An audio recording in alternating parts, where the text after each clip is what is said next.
Es una de las imágenes más icónicas de la historia del deporte. Michael Jordan, visiblemente debilitado, apoyándose en su compañero Scottie Pippen para poder abandonar la cancha. Las finales de la NBA de 1997, el legendario Flu Game, el partido de la gripe. La historia que todos conocemos es la de un héroe luchando contra una fiebre altísima para anotar 38 puntos y llevar a los Chicago Bulls a la victoria.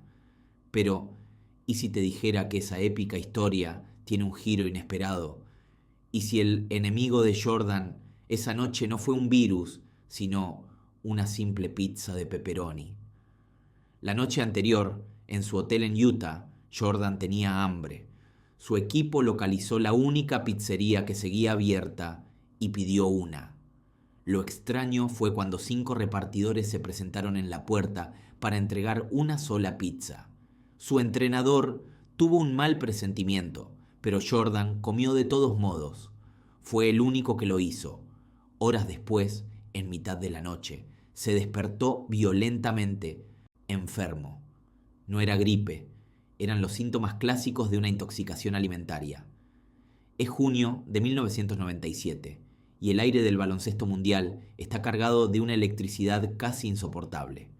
Estamos en el epicentro de la tormenta, las finales de la NBA.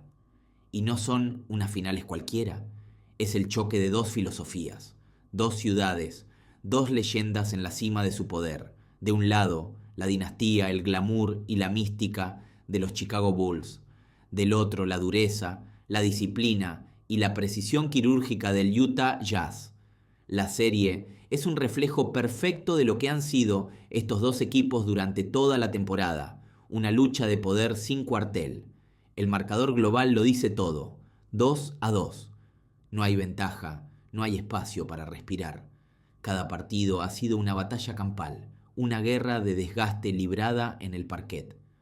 Los Bulls golpearon primero en Chicago, recordándole al mundo por qué eran los campeones. Pero el Jazz, imperturbable, devolvió el golpe en el segundo partido, robando la ventaja de campo y demostrando que no estaban aquí solo para ser testigos de otra coronación.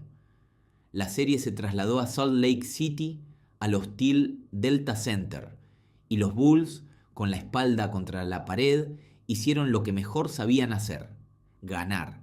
Recuperaron el liderato 2-1, pero el Jazz, alimentado por una de las aficiones más ruidosas y apasionadas de la liga, respondió con una furia controlada en el cuarto partido, igualando la balanza una vez más. Cada posesión se ha luchado con uñas y dientes. Hemos visto codazos, defensas asfixiantes y una tensión que se puede sentir a través de la pantalla del televisor. Ahora, todo se reduce a esto: el quinto partido, el llamado partido bisagra. Estadísticamente, el equipo que gana el quinto partido en una serie empatada a 2 se lleva el campeonato la gran mayoría de las veces. Ambos equipos lo saben. Cada jugador, cada entrenador, cada aficionado en las gradas lo sabe. El ganador de esta noche se colocará a una sola victoria de la gloria. El perdedor se enfrentará a la eliminación en territorio enemigo. En el centro de todo, los 2 colosos. Por Chicago, Michael Jordan, la fuerza de la naturaleza, el competidor definitivo, el mejor jugador que jamás haya pisado una cancha. A su lado, su perfecto lugarteniente, Scottie Pippen, un genio defensivo y un director de orquesta en la ofensiva del triángulo. Enfrente, el dúo más consistente de la historia, Karl Malone y John Stockton.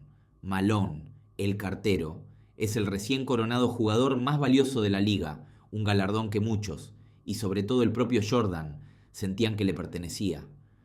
Es una bestia física, una máquina de anotar casi imparable, y a su lado, el cerebro, John Stockton, el líder histórico en asistencias y robos, un base que juega al baloncesto como un gran maestro de ajedrez, siempre 3 movimientos por delante. Estamos en el Delta Center, una caldera hirviente de 19.000 almas vestidas de púrpura y blanco. Y ruido es ensordecedor, un muro de sonido diseñado para quebrar la voluntad del rival más fuerte. Han esperado décadas por este momento en Utah. Sienten que este es su año, que su sistema, perfeccionado por el legendario Jerry Sloan, finalmente derrocará al imperio de Phil Jackson. La tensión es palpable. Los jugadores calientan, pero sus miradas están perdidas, concentradas. Saben que los próximos 48 minutos pueden definir sus carreras. La pregunta que flota en el aire es simple, pero de un peso abrumador. ¿Quién parpadeará primero? ¿Podrá la experiencia y el genio de Jordan superar a la máquina perfectamente engrasada del Jazz en su propia casa? ¿O será la fuerza de Malone y la inteligencia de Stockton demasiado para los campeones? El mundo entero observa, conteniendo la respiración. El quinto partido de las finales de 1997 está a punto de comenzar. Estamos en Utah, junio de 1997. El aire está cargado de electricidad, de una tensión que casi se puede tocar. Son las finales de la NBA. Los Chicago Bulls contra los Utah Jazz. La serie está empatada a 2 y el quinto partido es un punto de inflexión, un momento donde las leyendas se forjan o se desvanecen. El Delta Center es una caldera a punto de estallar, un mar de aficionados hostiles listos para devorar al equipo visitante.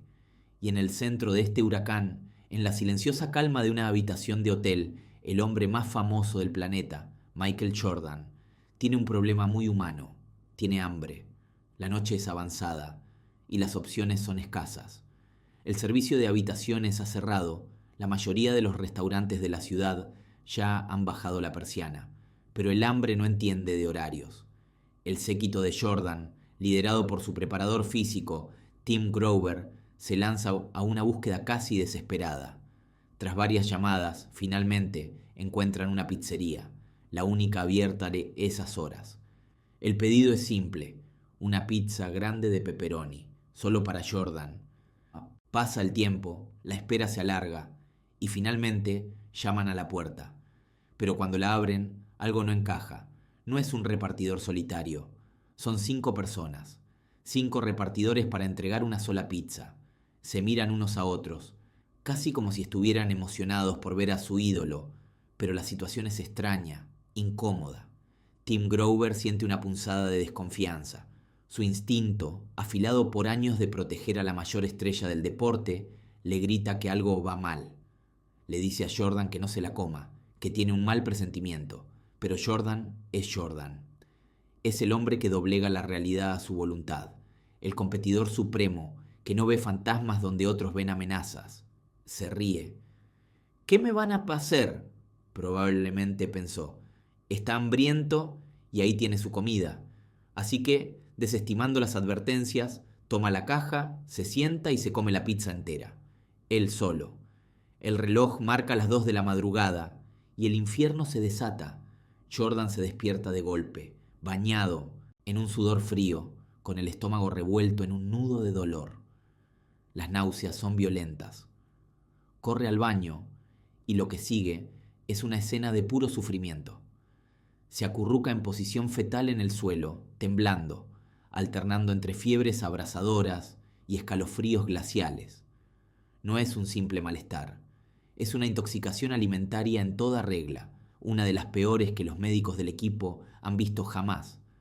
Pasan las horas y la condición de Jordan no mejora, al contrario, empeora. Está deshidratado, débil, ha perdido varios kilos en una sola noche. La noticia corre como la pólvora por el equipo. Hay pánico. El jugador del que dependen para todo, su líder invencible, está completamente fuera de combate. La pregunta flota en el aire, pesada y ominosa. ¿Jugará mañana? La respuesta parece un rotundo no. Es imposible. Ningún ser humano podría competir en un partido de las finales de la NBA en ese estado. Llega el día del partido. Jordan es un fantasma. Apenas puede sentarse en la cama y mucho menos caminar. Pero entonces, a pocas horas del inicio, algo cambia. En un acto de pura fuerza de voluntad que desafía toda lógica médica, Jordan se levanta. Se viste lentamente, con el rostro pálido y los ojos hundidos, y le dice a su equipo que va a jugar. Lo que sucedió esa noche en la cancha es historia del deporte. El famoso flu game. Un Jordan visiblemente enfermo, que se doblaba de dolor en los tiempos muertos y parecía a punto de colapsar a cada segundo, ofreció una de las actuaciones más heroicas que se recuerdan: 38 puntos, un triple decisivo en los últimos segundos, y al final la imagen icónica de un gigante exhausto, desplomándose en los brazos de Scottie Pippen, habiéndolo dejado absolutamente todo en la pista. Y todo comenzó con un antojo nocturno, con una simple pizza de pepperoni en una habitación de hotel en Utah. Una decisión, en apariencia inofensiva, que no solo alimentó a un campeón, sino que cimentó para siempre una leyenda. Todo había empezado de la forma más normal posible. De hecho, había sido un día estupendo. Jordan había salido del trabajo sintiéndose productivo. El sol de la tarde todavía calentaba las calles y decidió caminar un poco antes de volver a casa. Fue entonces cuando lo vio. Un pequeño puesto de comida que nunca antes había notado, con un aroma a especias y cilantro que te atrapaba al instante. El menú era sencillo, pero prometedor. Se decidió por unos tacos de pescado que sinceramente fueron de los mejores que había probado en su vida. Cada bocado era perfecto. Volvió a casa satisfecho, feliz, pensando que había descubierto una joya oculta en su propia ciudad. Vio una película.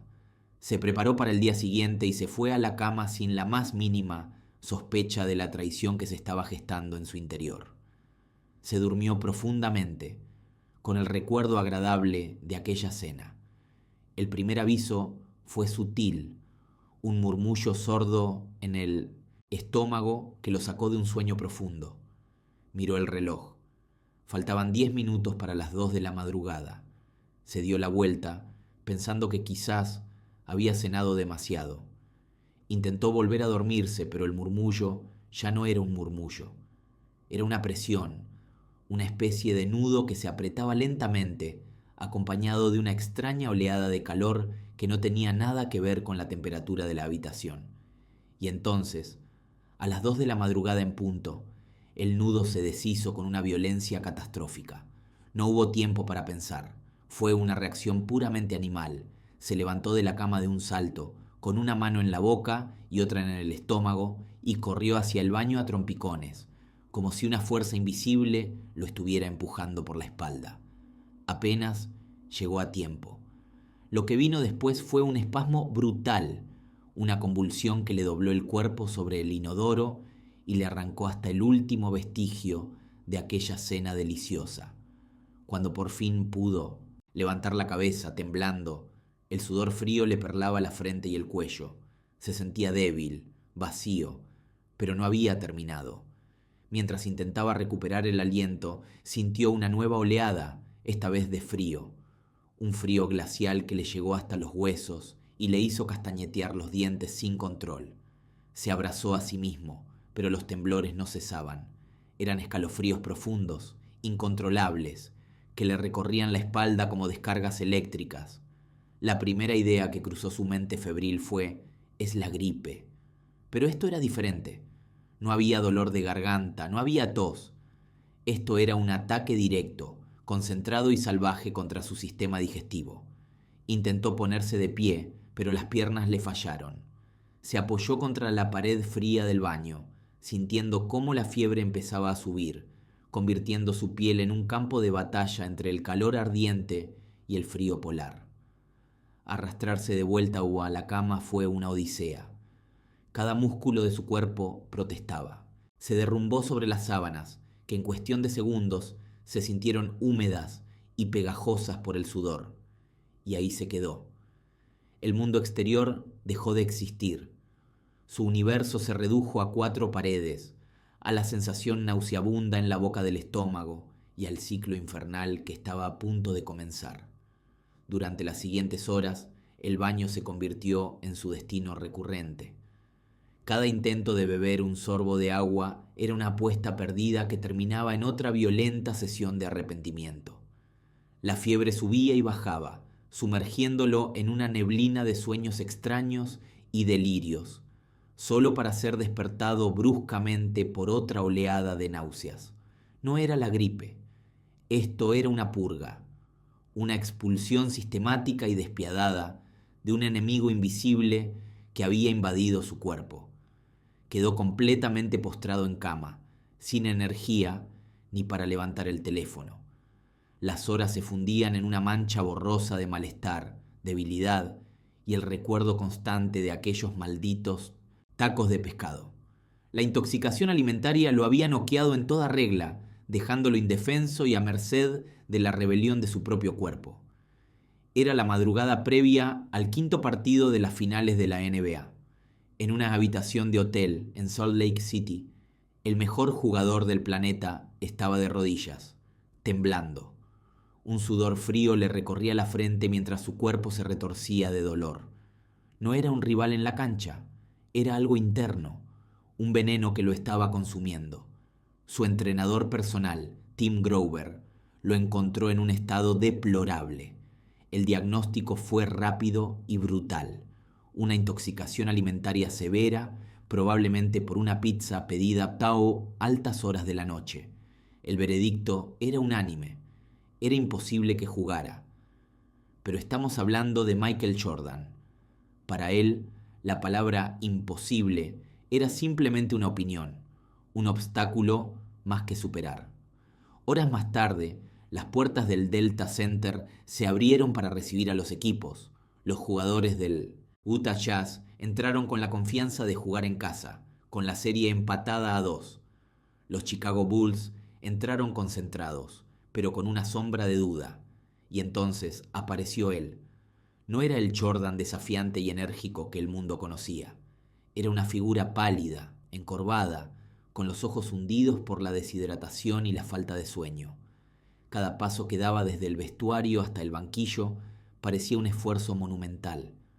Apenas podía mantenerse en pie, y mucho menos correr, saltar y competir al más alto nivel del baloncesto mundial. Los periodistas murmuraban, sus propios compañeros de equipo lo miraban con una mezcla de preocupación y asombro. ¿Realmente iba a intentarlo? ¿Cómo podía un hombre que apenas podía caminar enfrentarse a un equipo entero en el partido más importante de la temporada? Su cuerpo gritaba que se detuviera, que se rindiera al agotamiento y la fiebre. Cualquier otra persona, cualquier atleta mortal se habría quedado en la cama aceptando la derrota antes de empezar. Pero su mente era un motor que se negaba a apagarse. La competitividad que lo definía, ese fuego interno que lo convirtió en una leyenda, ardía más fuerte que nunca. Para Jordan, no jugar no era una opción. Era una traición a sí mismo, a su equipo, a todo lo que representaba. Se puso el uniforme, ató sus zapatillas con manos temblorosas y miró a su entrenador, Phil Jackson. No hubo un gran discurso, solo una mirada que decía: estoy aquí, voy a jugar. El partido comenzó y, como era de esperar, Utah tomó el control. Jordan era una sombra en la cancha, se movía con lentitud, sus tiros se quedaban cortos, su defensa era un paso más lenta. El Jazz llegó a tener una ventaja de 16 puntos. Parecía que la historia ya estaba escrita. El héroe, debilitado por la enfermedad, finalmente había encontrado un obstáculo insuperable. Pero entonces ocurrió algo. Durante un tiempo muerto, Jordan se desplomó en su silla, con una toalla fría sobre la cabeza, jadeando. Parecía el final. Sin embargo, al volver a la cancha, algo había cambiado. No era que su cuerpo se hubiera recuperado milagrosamente. No, era que su mente había tomado el control absoluto. Había desconectado el dolor, ignorado las náuseas y silenciado los gritos de agotamiento de sus músculos. Comenzó a jugar con una inteligencia y una economía de movimientos aterradoras. Cada paso estaba calculado. Cada tiro era lanzado desde la pura memoria muscular y la fuerza de voluntad. Anotó un triple. Luego una bandeja, luego otro tiro. El público, que antes sentía lástima, ahora observaba con incredulidad. No estaban viendo a un hombre enfermo jugando al baloncesto. Estaban presenciando un acto de pura trascendencia. Su cuerpo estaba al límite, fallando, pero su espíritu competitivo lo arrastraba, y con él arrastraba a todo el equipo de los Chicago Bulls. La leyenda del Flu Game no se estaba escribiendo con proezas atléticas, sino con cada gota de sudor febril, con cada respiración agónica, con la negativa absoluta y desafiante a rendirse. El aire en el Delta Center de Utah era eléctrico, denso, con la esperanza de una multitud que sentía la victoria al alcance de la mano. Era el quinto partido de las finales de la NBA de 1997, la serie empatada a 2, y el destino del campeonato pendía de un hilo. Pero en el banquillo de los Chicago Bulls, su leyenda, su arma infalible, Michael Jordan, era la viva imagen de la derrota. No por el marcador, sino por la batalla que libraba contra su propio cuerpo, con una fiebre que superaba los 39 grados, escalofríos y una deshidratación severa, apenas podía mantenerse sentado.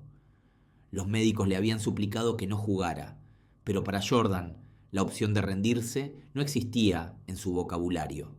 Desde el primer minuto fue evidente que no era el mismo jugador. Sus movimientos, normalmente fluidos y explosivos, eran lentos, casi agónicos. Se encorvaba buscando aire, apoyando las manos en las rodillas en cada pausa. La defensa del Jazz, implacable, se aprovechó de su debilidad y Utah construyó una ventaja considerable. En los tiempos muertos, Jordan se desplomaba en la silla con una toalla sobre la cabeza, mientras Scottie Pippen prácticamente lo sostenía, casi llevándolo de vuelta a la cancha. Cada posesión era una tortura, cada carrera por la pista, un acto de pura voluntad. Pero entonces ocurrió algo extraordinario. En el segundo cuarto, alimentado por una reserva de energía que nadie entendía de dónde provenía, Jordan explotó. Anotó 17 puntos, desafiando a la lógica y a la medicina. No celebraba, no sonreía. Era un hombre en una misión, con la mirada perdida, concentrado únicamente en el aro. Su cuerpo le gritaba que parara, pero su mente, su espíritu competitivo, se negaba a escuchar. El público de Utah, que al principio se mofaba de su aparente fragilidad, ahora observaba con una mezcla de temor y asombro. El partido avanzó, punto por punto, en una lucha encarnizada.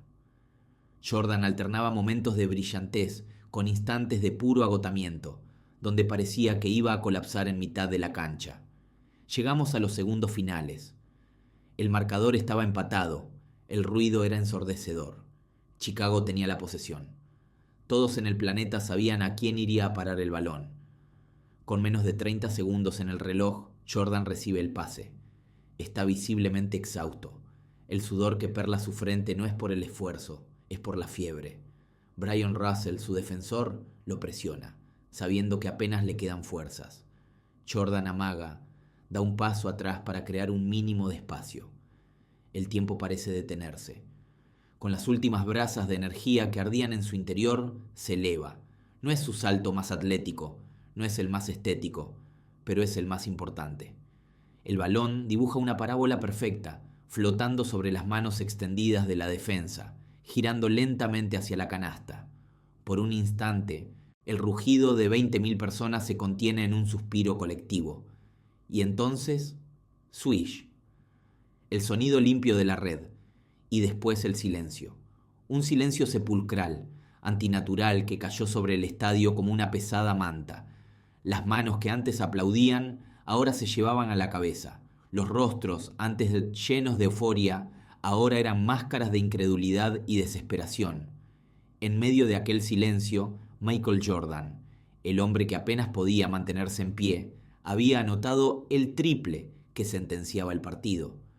Los Bulls se llevarían una victoria imposible de Utah, una victoria forjada no con talento, sino con un coraje sobrehumano. Al sonar la bocina final, Jordan no levantó los brazos, simplemente se derrumbó, cayendo en los brazos de Scottie Pippen, en la imagen que quedaría para siempre grabada en la historia del deporte. Había anotado 38 puntos heroicos, y en el proceso había demostrado que la voluntad de un campeón puede vencer hasta las barreras del propio cuerpo. La imagen es icónica, imposible de borrar de la mente de cualquier aficionado al baloncesto. Michael Jordan, exhausto, febril, apenas capaz de mantenerse en pie, se derrumba en los brazos de su compañero Scottie Pippen. Acaba de terminar el quinto partido de las finales de la NBA de 1997. El marcador final: Chicago Bulls 90, Utah Jazz 88. Jordan ha anotado 38 puntos, incluyendo un triple decisivo en el último minuto. La leyenda que se forjó esa noche y que perduró durante más de 20 años fue la del Flu Game, el partido de la gripe. La historia de un atleta sobrehumano que, debilitado por un virus común, por una enfermedad que habría dejado a cualquiera de nosotros en cama durante una semana, salió a la cancha y dominó en el escenario más grande del mundo. Durante décadas, esa fue la verdad aceptada. Una hazaña de resistencia casi mitológica. Se hablaba de su fiebre de casi 40 grados, de los escalofríos, de la deshidratación, del sudor que empapaba su camiseta. Los comentaristas no podían creer lo que veían. Sus propios compañeros estaban asombrados. ¿Cómo podía un hombre tan visiblemente enfermo jugar a ese nivel? La respuesta parecía simple: porque era Michael Jordan. Su voluntad de ganar era más fuerte que cualquier virus. Esta narrativa encajaba perfectamente en el aura de invencibilidad que lo rodeaba. Era una prueba más de que no era como los demás mortales. Pero la verdad, como suele pasar, era mucho más extraña y mucho más específica. Pasaron más de 2 décadas de especulaciones y leyendas urbanas hasta que, finalmente, el velo se levantó. Años después, su entrenador personal, Tim Grover, y el propio Michael Jordan confirmarían la verdad en el aclamado documental The Last Dance, y la revelación cambiaría para siempre la historia de aquel partido legendario. No fue un virus, no fue una gripe contraída al azar, fue una pizza.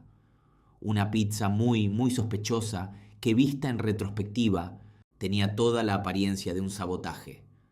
Volvamos a la noche anterior a ese quinto partido. El equipo estaba alojado en un hotel en Park City, Utah. Era tarde y Jordan tenía hambre. El servicio de habitaciones ya no funcionaba y casi todos los restaurantes de la zona estaban cerrados. Después de buscar, su equipo encontró un único local que todavía repartía a esas horas: una pizzería. Hicieron el pedido: una pizza de pepperoni, solo para Michael. Aquí es donde la historia da un giro digno de una película de espías. Cuando la pizza llegó al hotel, no la trajo un único repartidor. La trajeron 5 hombres, 5 tipos para entregar una sola pizza. La escena levantó inmediatamente las sospechas de Tim Grover. Su instinto le gritaba que algo no estaba bien. Le dijo a Jordan: tengo un mal presentimiento sobre esto. Pero Michael Jordan era Michael Jordan. Tenía hambre, era testarudo y nadie, ni siquiera su hombre de confianza, le iba a decir qué no podía hacer. Ya ignoró la advertencia, tomó la caja y se comió la pizza entera, él solo. A las 2 de la madrugada, los temores de Grover se hicieron realidad. Recibió una llamada frenética. Jordan estaba en su habitación, acurrucado en posición fetal, sudando, temblando y vomitando sin parar. No era gripe. Los síntomas eran claros y violentos. Era una intoxicación alimentaria en toda regla. Esto cambia por completo el significado de su actuación. Luchar contra los síntomas de una gripe que se desarrolla lentamente es una cosa. Luchar contra una intoxicación alimentaria que ataca tu cuerpo de forma fulminante y te deja completamente vacío y deshidratado es una batalla de otro nivel. No estaba luchando contra un microbio invisible en el aire. Estaba luchando contra algo que le habían dado, algo que había ingerido. Fue un sabotaje deliberado. Un grupo de aficionados de los Jazz que decidieron tomarse la justicia por su mano para debilitar a la estrella rival, nunca lo sabremos, con certeza, pero la imagen de 5 hombres entregando una sola pizza en mitad de la noche es como mínimo inquietante. Así que el partido de la gripe era en realidad el partido de la intoxicación alimentaria, o quizás el partido de la mala pizza. El nombre no suena tan épico, pero la hazaña es todavía mayor. Demuestra que el enemigo de Jordan esa noche no era solo el equipo de Utah, ni el ruidoso público del Delta Center. Su enemigo era también su propio cuerpo, traicionado por una comida que debía darle energía y que en cambio casi lo derrota. Y aún así ganó. Ganó en todos los frentes. La leyenda de Michael Jordan está llena de momentos increíbles, pero la verdadera historia detrás del Flu Game demuestra que, sin importar el obstáculo, ya fuera un virus, una pizza envenenada o los 5 jugadores de Utah al mismo tiempo, en esa cancha nada ni nadie iba a detenerle. La imagen está grabada en la memoria colectiva del deporte. Michael Jordan, exhausto, bañado en sudor, desplomándose en los brazos de Scottie Pippen. Durante décadas lo conocimos como el Flu Game, el partido de la gripe, una hazaña épica contra una fiebre de 39 grados en plenas finales de la NBA. Pero la verdad, revelada años después por su propio entrenador, es mucho más cruda. No fue un virus, fue una intoxicación alimentaria. Una pizza pedida a altas horas de la noche en un hotel de Utah, una pizza que solo él comió. Así, la leyenda se transformó. El Flu Game se convirtió, en realidad, en el Food Poisoning Game. Imaginen la escena. Horas antes del partido más crucial de la temporada, el mejor jugador del mundo está postrado en una cama, sufriendo escalofríos, náuseas y una deshidratación severa. Apenas podía sentarse, mucho menos correr en una cancha de baloncesto. Cualquier otro atleta, cualquier otro ser humano se habría quedado en el hotel, pero él no. Arrastró su cuerpo a la cancha y durante 44 minutos libró una guerra en 2 frentes, contra los Utah Jazz y contra su propio organismo. Cada movimiento era una agonía, cada canasta un acto de desafío puro. Anotó 38 puntos, incluido el triple que sentenció el partido a falta de 25 segundos. Aquella noche no solo ganó un partido, forjó un pilar fundamental de su leyenda. Fue la demostración definitiva de una voluntad inquebrantable, una mente capaz de someter a la materia. Una noche que demostró al mundo entero que ni siquiera el veneno podía detener al más grande.